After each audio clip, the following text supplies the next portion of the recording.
Now, all that being said, influencers are the cheapest eyeballs based on what's called a CPM. CPM rate is the cost per 1,000 eyeballs. So if an influencer gets you 10,000 views, 100,000 views, a million views, those numbers are going to be way less, not a little bit less, way less based on an ad rate from billboards, radio, TV, etc.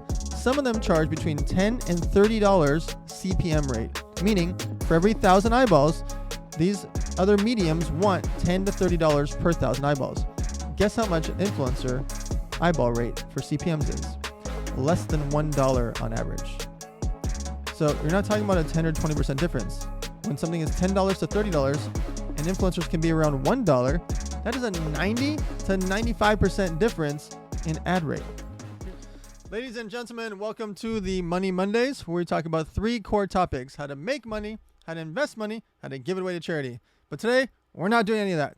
Today, we're going to talk about social media agency, how to do influencer campaigns, how to work with influencers, celebrities, how to build your brand, help your product, your personal brand, your service, your agency, and anything between. I'm going to walk you through all sides of actually owning an agency that has spent over $60 million with influencers. The number is way higher. I just use that number because that's the ones I can remember. We've done over 110,000 paid posts with influencers and celebrities. So I'm going to walk you through beginning, middle, end, advanced, intermediary, like everything between, so we can talk about how to work with influencers, how to build your product, brand, or service. And if you are an influencer listening, you're going to get to hear the side of how does an agency owner think and how do brands think. All right, let's start from the beginning. So over a decade ago, before Elevator Studio, it was actually called One Penny Ad Agency. One Penny Ad Agency is where we were first paying based on impressions. So people could give us like $25K. We would try to get them at least 25 million impressions across social media. There was no algorithm back then. It was just, a timeline. And it was all in chronological order. And everybody that you followed, that's what you saw. And it was beautiful. And it's the way that it should be. So if you're listening, Instagram, Facebook, Zuckerberg, or anybody in between, please go back to chronological. And the only algorithm should be the follow button. If you want to know what we want to see, it's the follow button. We willingly click follow. All right, you guys get the point. All right. So back then it was $25K. That was our minimum. And we would get you at least 25 million impressions. And we'd average 40 million to 100 million impressions, even though we were just guaranteeing 25 million. Why do we do that? Well, I don't believe in one-time clients. Getting a client for 25 grand one time, that's useless. There's no point to it. I'm going to make a 20% fee, which would be 5 grand, and I got to pay a bunch of my staff and people in between. So getting someone once for 25K, making 5 grand as an agency, making our 20% fee. Some agencies charge 10%, some as high as 30. We've always been 20 at One Penny Ad Agency and at Elevator Studio. Me getting you a brand to do that one time for 25K, making 5, paying things out, that doesn't really make sense for us from an overhead perspective, from a staff perspective. Everything between just doesn't really make sense. So I wanted to overdo it. I wanted to underpromise and overdeliver every single time. You might hear it playing in the background. It's okay. We're on the Money Mondays. We're on a podcast. And so what happens is I want to make sure that I was underpromising. So if I said 25 million impressions or 25 million views, I knew I was going to get you at least 35, 45, sometimes 50 or 60 million impressions, even though I didn't have to. Meaning, I could have spent less. That's called arbitrage. Spending less would be, let's say you're a brand, you're like a Fashion Nova or a Fit Tee or Postmates or Lyft or DraftKings or Airbnb or Pretty Little Thing, Boohoo, Nasty Gal. I've worked with so many different brands. So arbitraging is what I didn't do. An arbitrage would be, brand says, here's 25 grand. Let's say they're a female fashion brand. 25 grand, pay influencers for me. What we charge is 20% flat. So we're taking 5 grand and we're going to spend 20 grand on your behalf, and we spend it like it's our money. So if an influencer wants 1,400, I'm trying to get them for like 1,100, 1,200.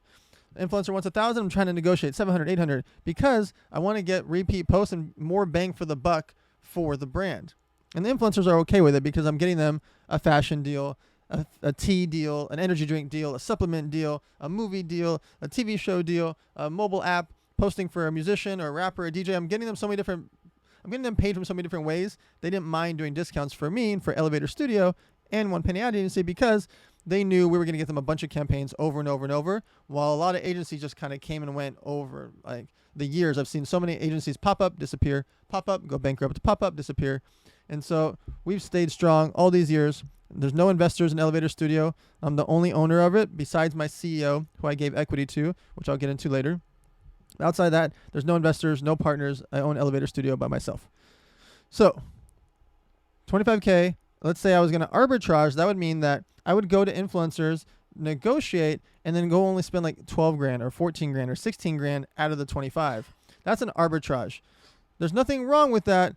Problem is, you're not thinking about the client, you're thinking about yourself. So if you're out there and you're a broker or you're an agent or you're an agency, if you are arbitraging deals, meaning you are overcharging and then keeping the middle, you are thinking short term. Because if you go out there and do that and you don't perform for these brands, they are not going to rehire you. A ton of the clients I've gotten over the years is brokers, dealers, like professional best friends, what I call them. Like, hey, I can get you this person to post, this celebrity to post.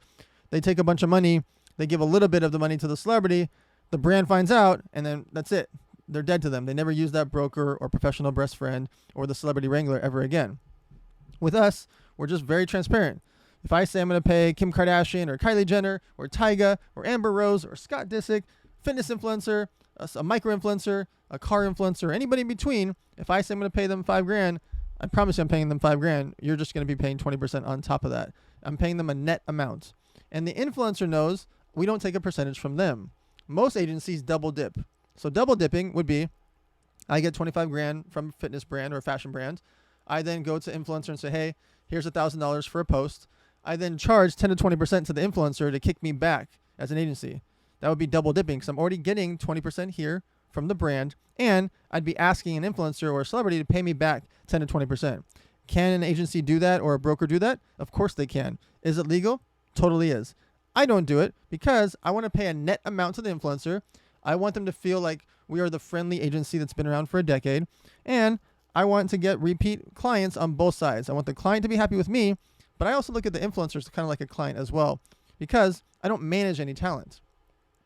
Out of the 3,500 influencers that we W9'd, meaning like imagine getting influencers to sign a W9. We've had 3,500 influencers W9 the last couple of years in particular.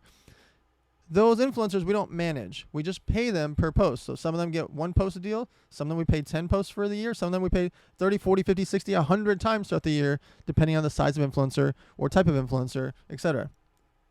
So we don't arbitrage at Elevator Studio because I want to spend the money as if it's my own so that you repeat, you reorder, you stick with us for a long time. I'll give you some examples. Some of the brands we work with have been with us for 4 to all 10 years and have never left us.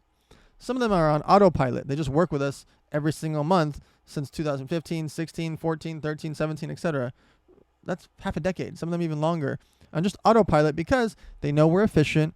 They know we're good at reporting. We get screenshots of everything. And it's a very easy process. So let me walk you through some of the different types of styles of influencer campaigns. So let's say you have a female fashion brand. Let's say you have a clothing brand, or you have a knife set that you started, or sunglasses, or a food company, or an energy drink company, a beverage company, anything in between. Influencers are the fastest and easiest way to get eyeballs right away. Let me give you an example. Billboards, radio, television, print, and all those type of things typically take 90 to 180 days before they're up. So let's say you want to buy a billboard, you can, but it might take you 30, 60, or 90 days before you ever see it on the freeway, and you don't know how many people actually saw it because they're either on their phone, they're driving, etc. So you don't know the actual impressions.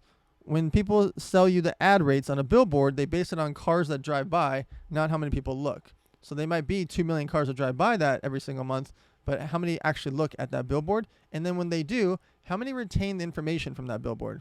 So let's say you're a fashion brand or you're an energy drink and your name is up on that billboard. How many people retain that when they're seeing, on average, over 3,000 logos per day? So they're just seeing another logo on a billboard. Unless something is compelling and there's like a unicorn flying out of there and there's sparks and fireworks or something crazy, they are probably not going to retain the information from that billboard, even if it's cool. They're definitely not going to remember the website name or the phone number or whatever your call to action is. And so it's very difficult for billboards to convert. They are good for branding. They're good for branding, and you will convert better on your Facebook ads and other ads because someone saw your billboard, not necessarily going to convert from the billboard. Print magazines, same concept. They base the ad rates on as if 7 people on average read that magazine. Meaning, Dan buys a magazine, and then Dan shares that magazine with 7 people on average. I don't know about you. I don't walk around sharing my magazine, and I definitely don't share it with 7 different people. But the ad rates have, for many, many years, for decades, have been based on 7 people on average sharing that magazine. And then you also have to assume, even if that was true, which it's not, even if that was true, that people are flipping through every single page of that magazine and seeing your brand. Let's say you're the fashion brand, you're the energy drink supplement company, etc. TV is another concept that is hard to tell. They say, hey, there's been 2 million views of this TV show. Totally true. It's all tested, rated. There's ways to check on that. That reporting is probably very true. However, when is the last time you have watched a commercial? What do you do during commercials? You either fast forward, go to the restroom, have a snack, talk to the other person in the room, or most of you look at your cell phone. Now, the company, the TV show, or the TV channel is still selling you an ad rate based on the whole 2 million people, even though most of those 2 million people are not looking at that commercial.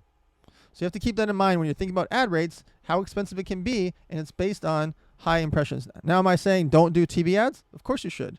TV ads still edify you as a brand. Should you not do print magazine? Of course you can. You should negotiate, but print magazines are edifying you, make you look good as a brand. That's why you see a lot of high-end brands use it, and a lot of consumer products use magazines.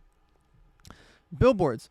I'm buying billboards right now. I have billboards all throughout Salt Lake City that say thelimitlessarena.com. Right this second, thelimitlessarena.com. There are billboards all up and down Salt Lake City that's got Gary Vee, David Goggins, Andy Frisella, Ed Milet, me, The Muscle, all these people up on this billboard. And so people are converting. They're seeing the brand, and they're going to buy tickets to our event, which is September 23rd in Salt Lake City. We're trying to fill up an arena with 7,000 people.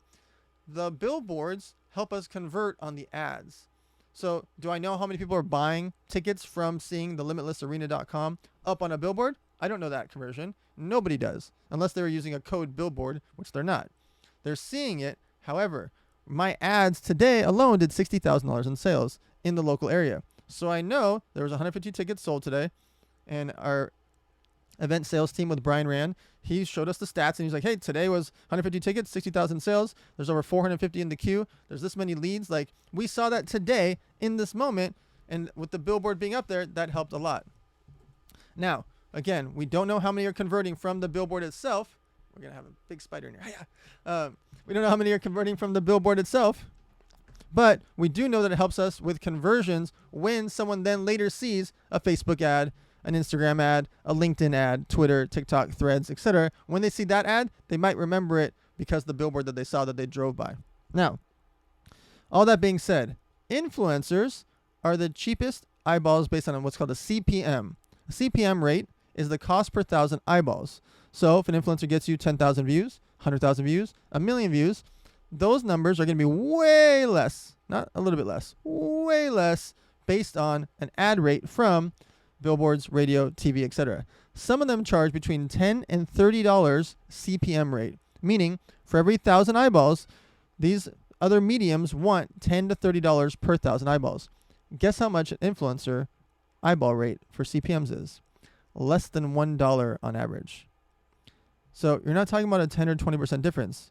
When something is $10 to $30 and influencers can be around $1, that is a 90 to 95% difference in ad rate. Here's the other difference. Let's say we have an influencer post right this second, right? Let's say there's Casey Loves Fitness, there's Anna Cherie. Here you go. Here's a female fashion brand, and here's a supplement company. Here's First Form. Will you guys post about First Form? They say yes. That post can be up tonight. When I say tonight, I mean like literally tonight. If they don't have the product, I can FedEx overnight. Here's some First Form. Boom, firstform.com. That's going to be up on their page tomorrow. You see the difference? Here's the other thing. Casey can now show us the back-end analytics of her page. And we can see, oh, there was 62,000 impressions. This is how many people clicked. You take a screenshot, and we know without a shadow of a doubt how many people saw that post. And more are going to see it because that post is going to live on her page. That doesn't happen with a billboard. That doesn't happen with TV or radio. So again, I'm not saying not to ever buy TV, radio, billboard, and other types of marketing. I'm just saying that with influencer marketing, and I may be a little bit jaded because I've done influencer marketing for a decade, I may be a bit skewed, but that's because it works. I've watched it work. I've watched it change brands' lives. I've watched it help build brands like Fashion Nova and Fit Tea and Sugar Bear Hair and all these brands that you've seen go on to, like the watch company that did a couple $100 million in sales. Like, there's some amazing brands that have stemmed from strictly social media marketing, strictly from influencer marketing. And so as we see what the ad rates are like and you see what the conversions are like, keep in mind for your brand or for yourself, how could that apply to you? The biggest thing to me is if I can then go get 10 influencers, 50 influencers, 100 influencers, once I have data that Casey's post did well, right? She got 62,000 impressions in one day and still growing. And this many link clicks, and this is how many people shared it, this is how many people screenshotted it, this is how many people forwarded her post. Well, I have Casey Loves Fitness, I have her content, I can see exactly what happened. I now have data to go get other fitness influencers, other beauty influencers, other fashion influencers, knowing approximately how much I can spend based on what happened on Casey's page. You can think about for yourself the same concept. Once you have that data, which I got to get back in one day, I would have had to wait for a month or 2 months or 3 months or 4 months or 5 months for TV, radio, billboard, and other types of marketing, other types of mediums like bus stops and benches and the side of buses. All those are cool for branding. I'm never going to see the exact stats because those are all in real life in 3D out there in the world, physical, which is cool. I want to know on social media tomorrow what the stats are. Wow, she got 62,000 impressions. This is how many link clicks happened. I know I should just buy more posts. Buy more posts from her, buy more posts from him, buy more posts from people that are like her and him, and go out there and get as many posts as I can because I have the data to what's called pour gasoline on the fire. Once I know that something works, and I get to find out rather quickly, hey, I'm going to post with girls of this age group. I'm going to post with guys that are really super buff. I'm going to post with guys that are actually like thin and they're runners. I'm going to post with the mom type influencers, the momfluencers. I'm going to post with them. And then I test it out. I'm going to spend $5,000 here, $1,000 here, $500 here, $2,000 here. I'm going to test out. And if I find out that the mom influencers are converting the best, that's called digging for oil. Once I've done digging for oil and I found out, hey, mom influencers are converting the best for this supplement or for this energy drink or for this fashion brand, well, now I know. I could still spend a little bit if I want with fashion influencers or fitness influencers or runners, etc. But once I know the mom influencers are converting the best, I can now pour gasoline on the fire. You see what I'm saying? I tested out at 1,000, 3,000, 2,000, 5,000, and it was working, but the mom influencers converted the best. Now go spend 10 grand, 20 grand, 50 grand, 100 grand until the oil runs out, which is rare because there's so many mom influencers that are out there that you could work with. So you can test out the same concept with $20, $50, $100. The numbers are all relative to your situation. You're just starting a brand. Go test out $50 or $100 or $200. You're going to get the same data and analytics. It's just on a bigger scale as you're spending more money, but you can get to that by starting off with $50, $100, $200, $500, etc. When you see it working, when you see that the mom influencers were working, or the music influencer was working, or the rapper was working, the TikToker worked really well. When you find out which one was working, spend most of your time, money, and energy focused on that and do more of the same. You're digging for oil, and then when you find what works, do more of the same. And the analogy is pour gasoline on that fire. Spend as much as you can as it's converting until it doesn't convert anymore. Now, the best part is you're going to get the analytics right away. You're going to get the reaction right away. You're going to have traffic and feedback right away. And you'll know all these things within days, not months. That's a really important thing for businesses that are trying to build their brands quickly. You can outpace your competitors rather quickly in this scenario. What's interesting is there are so many different types of influencers. There's micro-influencers. A micro-influencer has between 5,000 and 25,000 followers. A micro-influencer can be in a niche. So this person's really good at welding, or they're really good at makeup or hair. This person is really good at basketball or pickleball. They're really good at a specific niche. That influencer, even if they only have 10 or 20,000 followers, was probably going to convert better than another influencer that has 200,000 followers just for being hot or just for being funny. Why? The 20,000 people following an influencer that's teaching about basketball or teaching about food or teaching about makeup, you know why they're all there. It's really clear why they're all there. They care about food or makeup or basketball. That influencer teaches about something and they have 20,000 followers. Almost all those followers are there because of the niche category of what they're teaching. or what they're showing, or the content they're producing. The hot girl or the hot guy, or the really funny girl or really funny guy that got 200,000 followers from a viral video, well, you don't know what those people like. You don't know if they actually like fitness, food, fashion, cars. You don't know what niche they like. They just like the influencer. They like that they're funny, or they they like how hot they are. They like something about them, not necessarily what they do or the content that they create that is about a niche. Now, should you post also with a 200,000 follower person? Sure, that's good for branding. The conversions will be higher with a niche influencer in your category. So if you have a fashion brand and there's someone that's making like actual fashion related content, that's going to convert well.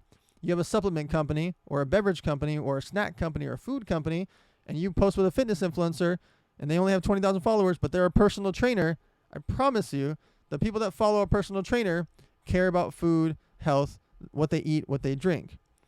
Someone here with 200,000 followers that is just hot, good looking, or funny, that person is not necessarily going to convert the same, but they will get you a lot of eyeballs.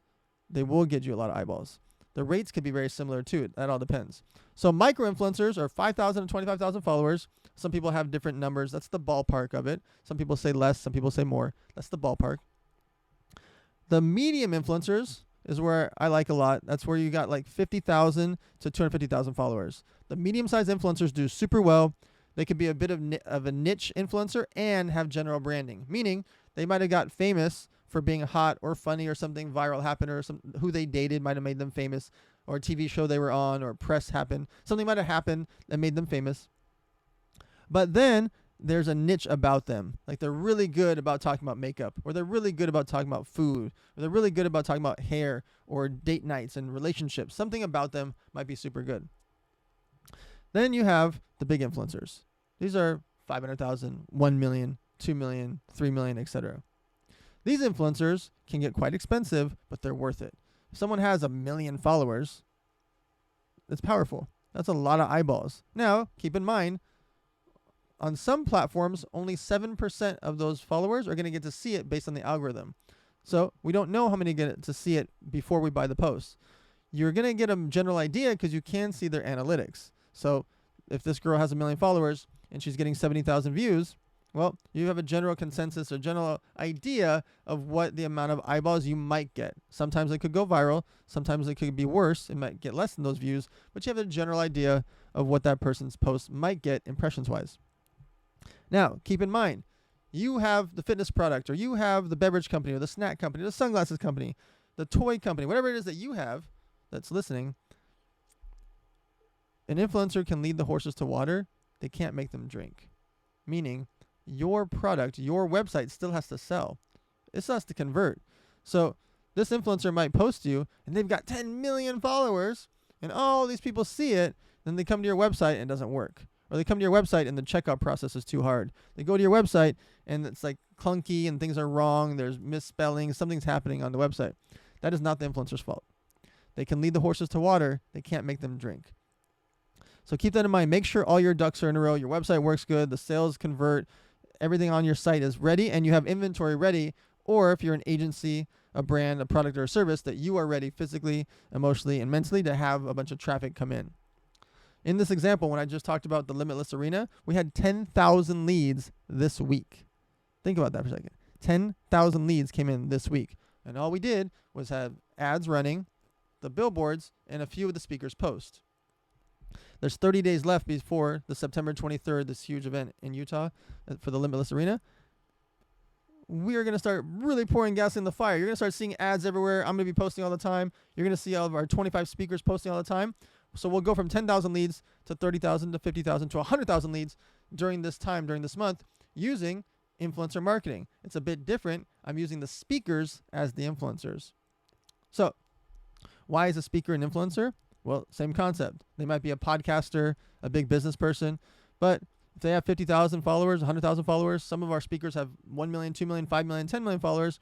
If they post about it, they are both a niche influencer because they produce business content, right? Brad Lee, Gary Vee, Ed Milet, Andy Frisella, all these legends, Cody Sanchez, Pace Morby, they make business content. Tim Grover, they make business content, but they're also famous. Their videos went viral. They've been on big podcasts with other big people. They've been on TV shows. They've been on the press. They've been on a zillion stages. So they're both, meaning they're a business influencer. So that's their niche. They make business related content. Most of our speakers are in a business category, but they also are more famous than that because they have been on podcasts. They've been on TV shows. They've been on magazines. They've been on stages their whole life, and they've built up big businesses. Okay. Above the big influencer, then there's the really big influencers. These are the celebrities, and sometimes they might not be considered a celebrity. If they've got 5, 10, 20 million followers, that's more than a lot of celebrities. And so I consider them a celebrity, even if they're an influencer that hasn't been on a TV show or a movie. Listen, most TV shows only get 300,000 to 2 million views. There's influencers that are getting that every day. So let's just be clear. Just because they're on a TV or on a movie screen, that makes them a celebrity based on old school Hollywood theory. But like Celeste Rose, she's getting 5, 10, 20 million views. At Charlie, the real Tarzan, who I talk about all the time, or my co-host on the podcast, Tarzan gets 200 million views a month. A month. There is no TV show in history that has 200 million views a month. Not Friends, not no show, not Seinfeld. Nobody has 200 million views a month. Not even close, by the way. It's not even the same ballpark or the same world. A show having 10 or 15, 20 million views is legendary in a week. Like, he's getting that on a Wednesday. So let's just be clear. He's not considered a celebrity by old Hollywood's theory, but the real Tarzan gets more views than your top 10 favorite shows combined. And so we have to keep those numbers in mind when dealing with influencers, celebrities, and brands, etc. Now, when you start to go from these influencers that have 3 million, 5 million, 10 million, 20 million followers, these posts can get very expensive. $5,000, $10,000, $25,000, sometimes $50,000 to $100,000 for a post, for one post. Typically, if you are the brand, you want to try to get 2 or 3 posts if you can and try to buy a package. It will convert better if you can buy multiple posts.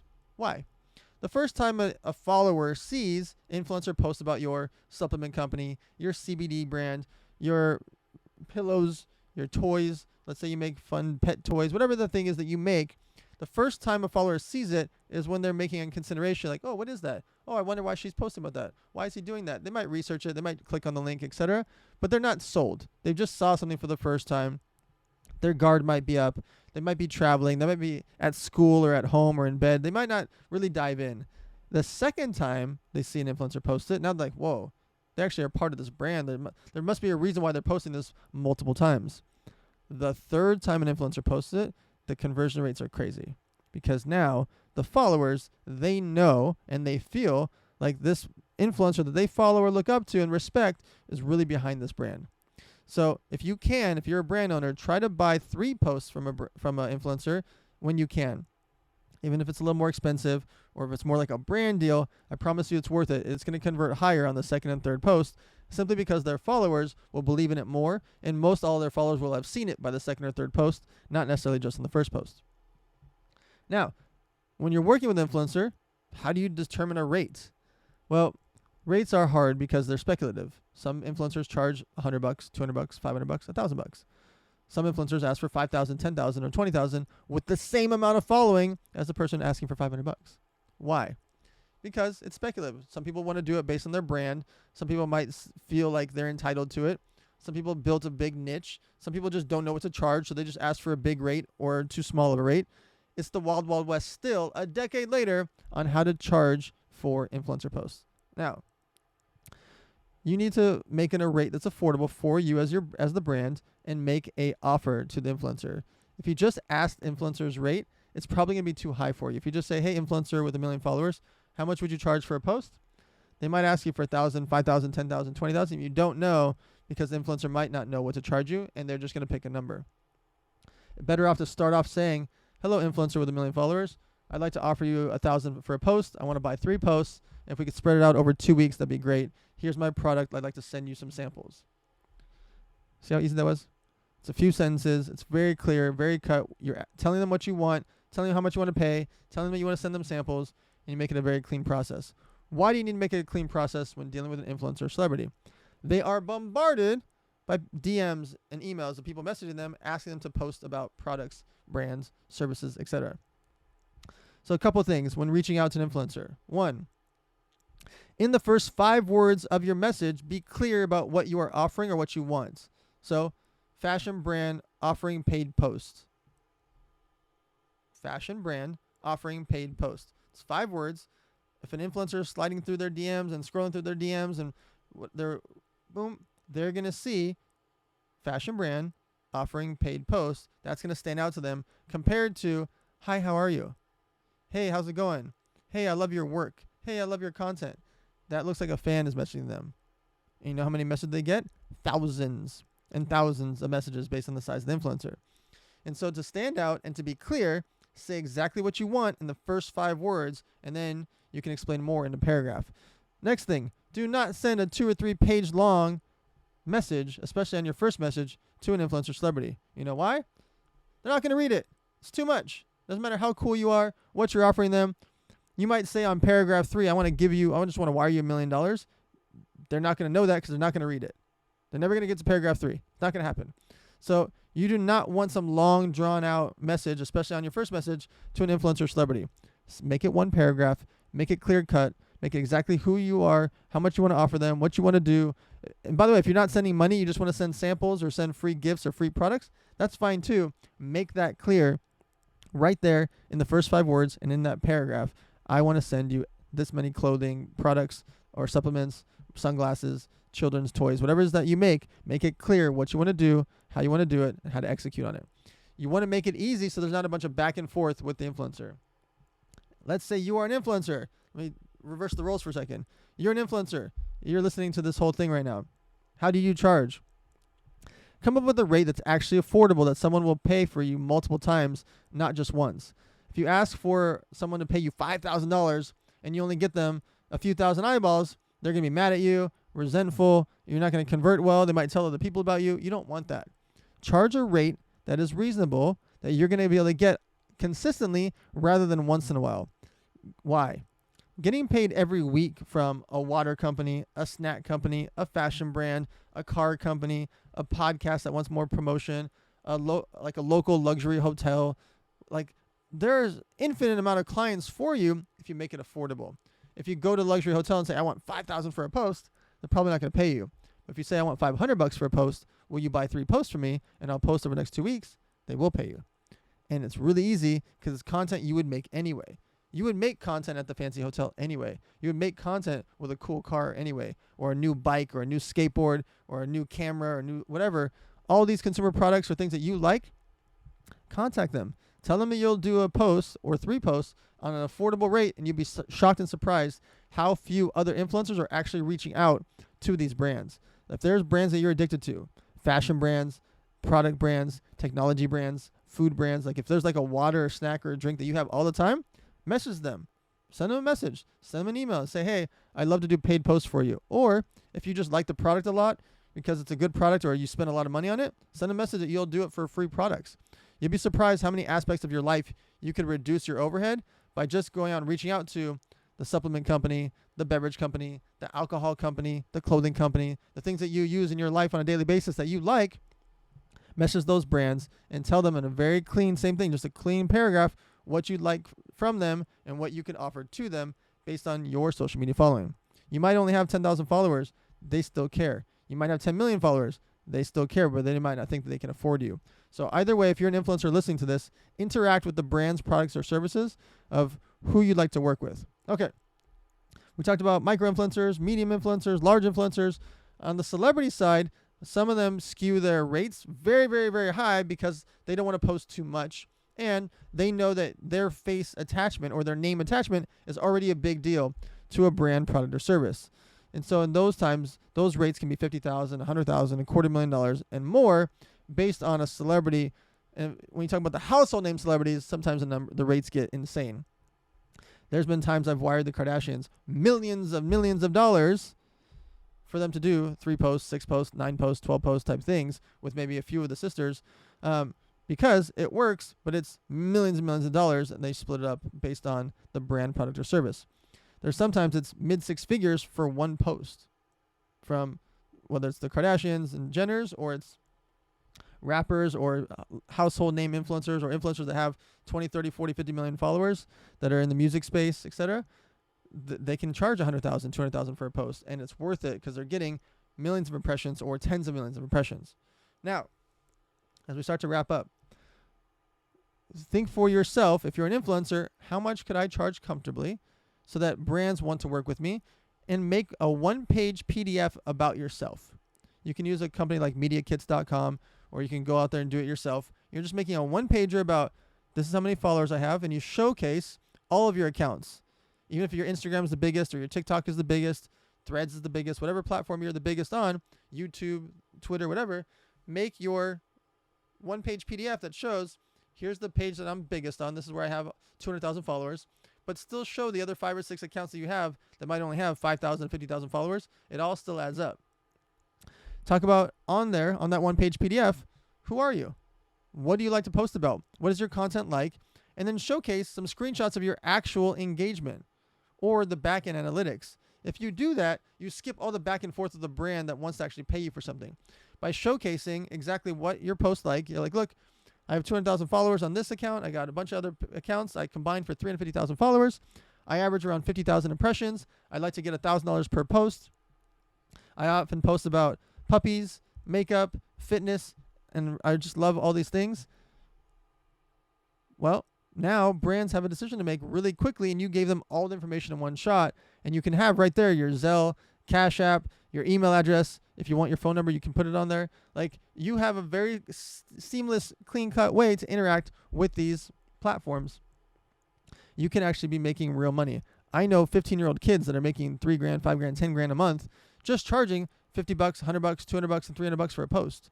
They don't even have that many followers. They've got like 10,000, 20,000, 30,000 followers, but the brands like it. They like micro-influencers. And so cereal companies pay them, snack companies pay them, cutlery companies that are just selling like plastic knives and forks. I've seen so many deals over my lifetime in the space of just 15-year-old kids that are just making good money posting for $50, $100, $200.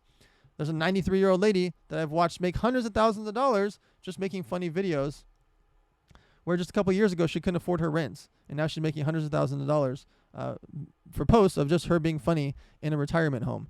So it doesn't matter what age you are. You can be 93, you could be 15, and everything in between. You can make money from social media. You can make money from working with influencers. You can become an influencer.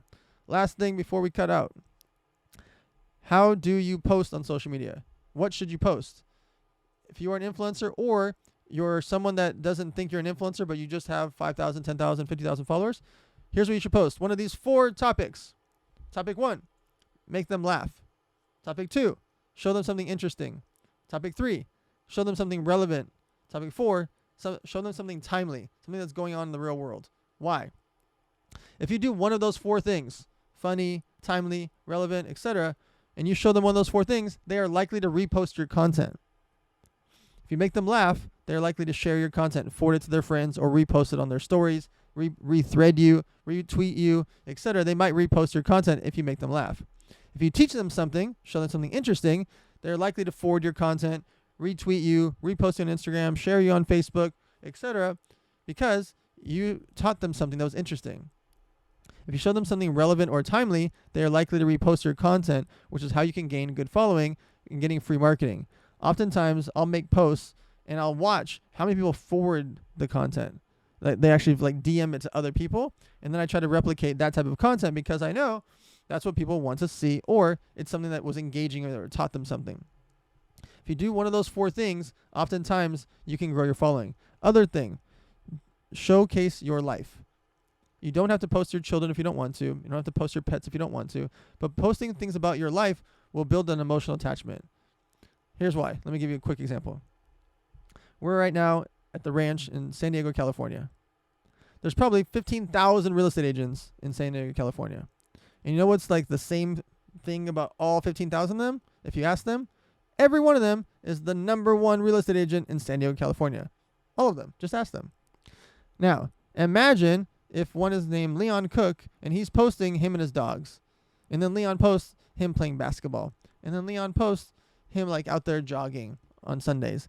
And on Saturdays, he's with his grandma, and she's in a wheelchair. It's so sweet. They go to brunch on Saturdays. Well, when someone asks me about real estate, I'm going to think about Leon because I know when he plays basketball. I know about his puppies and dogs. I know about his grandma. She's so sweet. Like, I feel an emotional attachment to him that when someone says real estate San Diego, boom, I think about Leon, and I make him a referral. You create that by creating an emotional attachment that leads to top of mind awareness. So by having things and showcasing your life, some of your travels, some of your work, some of your events, make them laugh, teach them something, you're building emotional attachment that leads to that top of mind awareness. So if you have a business, if you're an influencer, you're a creator, you'll get referrals based on the emotional attachment that leads to top of mind awareness. All right, guys, I have no idea how long I went. Typically, the Money Mondays is 40 minutes because the average workout is 45 minutes. The average commute is 45 minutes. And so we try to keep our episodes to 40 minutes. Right now, the real Tarzan, he is in Brazil wrestling with alligators and making content out there to get another couple 100 million views. So I'm here by myself at the ranch right here at the Wild Jungle. If you guys want, every Monday at 4 p.m. PST, I do what's called the moneymondays.com live coaching Zoom calls. So we do live Q&A. I talk for about 40 minutes, which is about the same length of the podcast, where I deep dive on topics. This thing is about $300 a month because I'm raising a ton of money for what's called the world's largest toy drive. This December, we're going to try to break the Guinness Book World Records again. Not try. We are going to break the Guinness Book World Records again this December. December 2nd in LA. December 15th, we ended off 10 cities during those 13 or 14 days. We're going to throw toy drives all over the country. And so it's $300 a month. Sorry, no, wait. It's only $200 a month. It's $200 a month for the moneymondays.com. And we take that capital, we take that profit, and we're focusing that money towards this toy drive because 10 cities, it's going to be a lot of overhead. It's going to be a lot of execution. We're going to have a lot of staff members, a lot of people to execute this thing. I'm very excited about it. So if you'd like to do what's the coaching, it's a group coaching every Monday at 4 o'clock. Go to the moneymondays.com and join me there. It's not only me that's teaching. I have Joey Carson, my CEO. I have other executives. I'm going to surprise some athletes and celebrities that are going to come on there. So it's about 40 minutes on the moneymondays.com where we do like actual speech and deep dive. And then we leave 20 minutes to do a Q&A session where you can just jump on the Zoom and we pull you up on screen. We'll interact with you, live answer your questions. I've been doing it almost every Monday, and I bring in other business people and interesting characters to come jump on as well. But we do it every single Monday. I'll be doing this forever and ever. Right now, the Money Mondays podcast, it's been #1 for 136 days in a row in the entrepreneur category. So I appreciate you guys for sharing, liking, commenting, sending it to your friends, because we believe here that so many people grew up thinking it's rude to talk about money, and we think it's rude to not talk about money. So go out there, share the podcast, talk with your friends about money, talk with your friends, your family, your followers. Make sure to have these blunt discussions about money. It's very important to our lives. It's important to our society. It's important for charity. It's important for your bills and everything between. Go to moneymondays.com, and we'll see you guys next Monday.